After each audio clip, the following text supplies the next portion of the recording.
What's up, guys? Welcome back to MMA Today. Today, I want to go ahead and talk about the topic ducking.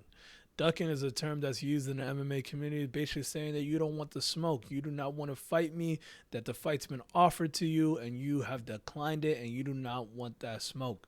Now, a big proponent of that right now is Tom Aspinall. He's suggesting that guys like John Jones, Cyril Gane, other top heavyweights are ducking him. That nobody wants to smoke with Tom Aspinall, and I'm here to simply say that's not true.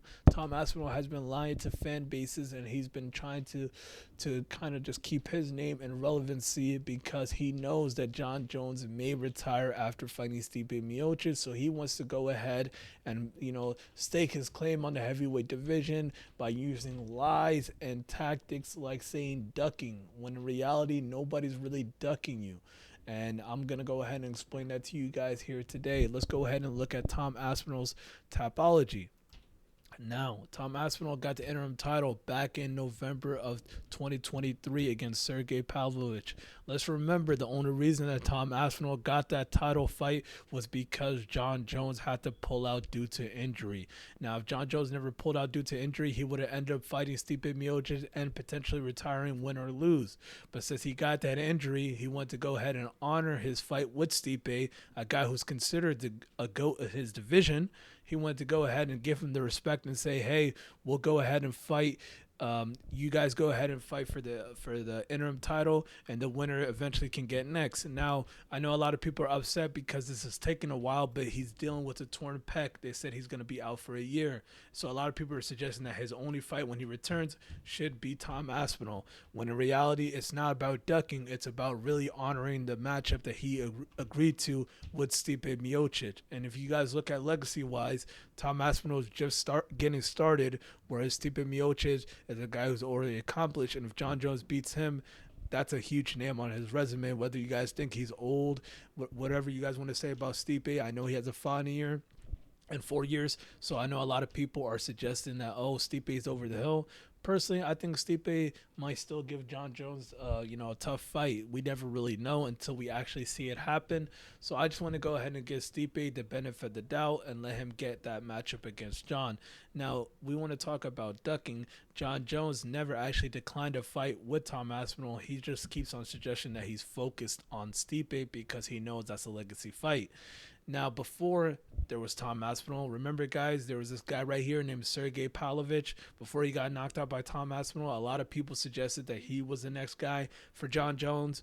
And look how quickly that changed. That's called recency bias. A lot of people switch up very quickly in the sport, and that's how fast things change. So I don't mind Tom wanting to fight John Jones. I just want him to be authentic about it and not suggest that John Jones is ducking him when in reality you really have we're only in September. You only had the belt for less than a year. So, and John Jones is injured at that time. We're acting like as if John Jones is fighting a whole sea of contenders in between fighting you. He hasn't fought anybody yet, and he's been waiting to nurse his injury. So it just really doesn't make sense with Tom Aspinall trying to say that John Jones is ducking him. And then another fighter I want to talk about is Cyril Gane. Now, he mentioned that Cyril Gane was ducking him as well, and that's simply not true. So if you guys look at Cyril Gane's timelines of events, he ends up losing to John Jones right in March of 2023. He takes some time off and he fights Sergey Spivak in September, right? Tom Aspinall was fresh off his win against Marcin Tybura, so he said he wanted to fight Cyril Gane, the winner of Cyril Gane and Sergey Spivak, right? So he was going to be there. He really was looking for Gane, and he wanted to fight Gane, and I believe in November. But if you look at the timeline, Gane fought in September.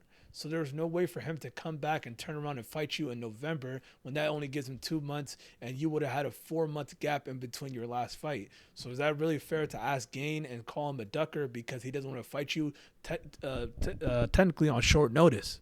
Because that wouldn't give him much time to nurse any of his injuries or anything like that he had in that fight, and he would have to go into that fight pretty much taking a huge risk to fight you. So you end up fighting Sergey Pavlovich, which, that was a great win on your resume. But you have an opportunity to end up fighting Cyril Gane after that, and you suggested to fight Curtis Blades, a rematch fight, which, I don't mind that. But I'm just saying, if you really want to fight Cyril Gane, you could have, because Cyril Gane's own coach did an interview with MMA Junkie, and he explained what fights were actually offered to them. So here he says the first and only time that the UFC ever offered Tom Aspinall was for July. Before that, people are messing up everything. Tom Aspinall is calling out Cyril. When you call out someone, that doesn't mean anything.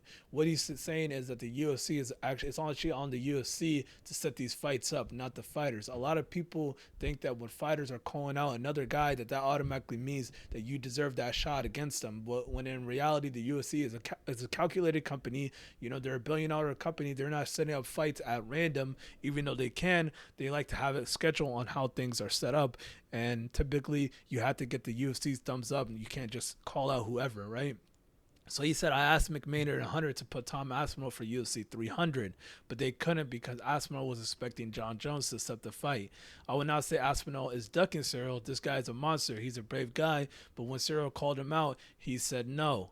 Yes, so he's saying that he got an official offer from the UFC to fight at UFC 304. However, Gain was already scheduled to have a movie before that, so he tried to schedule a fight before UFC 304, and he said, let's headline UFC 300.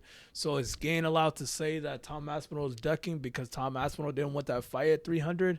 No. The only person that gets away with keeps on saying this term ducking is Tom Aspinall, because he's kind of put it in fans' heads that he's this big baby face, that he's this big deserving star, when in reality, he's kind of lying to the fan base and manipulating them because he's currently the one that's holding that interim title.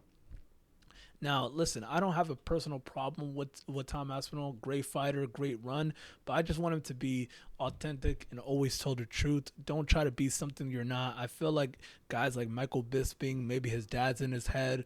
Somebody's in his head telling him, you got to start talking crap. You got to start being disrespectful. You got to start saying guys are ducking you. And, I guess it's kind of working out for him. Me personally, I just don't like that method. I want fighters to always to tell the truth and not try to lie to fan bases for their benefit. Let me know what you guys think in the comments below. Leave a like and subscribe. I just wanted to go ahead and break that timeline down to you guys. Do you guys agree or disagree? Do you guys feel like that these guys are really ducking Tom Aspinall, or do you feel like there's a specific reason why these fights haven't been made yet? To me, I feel like there is specifics as to why these fights aren't being made. It's not just simple as ducking the smoke and not wanting to fight this guy. These guys are animals. Like, Cyril Gane has fought Ngannou and John Jones. You guys really think that he ducked someone like Tom Aspinall? Come on. And John Jones, like, do I even have to say he's considered the GOAT of the sport, has faced every killer imaginable. The only person he really never fought, I guess, was Ngannou, and that was more complicated than people think as well. That had more to do with contracts and not really about them two not wanting to fight each other. So I just don't like the term ducking, just simply because I feel like most of the times that's not true. We can have evidence maybe of someone ducking, but I don't really remember a fighter ducking an opponent in a while. So let me know what you guys think in the comments below. Do you guys think that Tom Aspinall is kind of manipulating the fan base or not? And I'll catch you guys in the next one. Peace.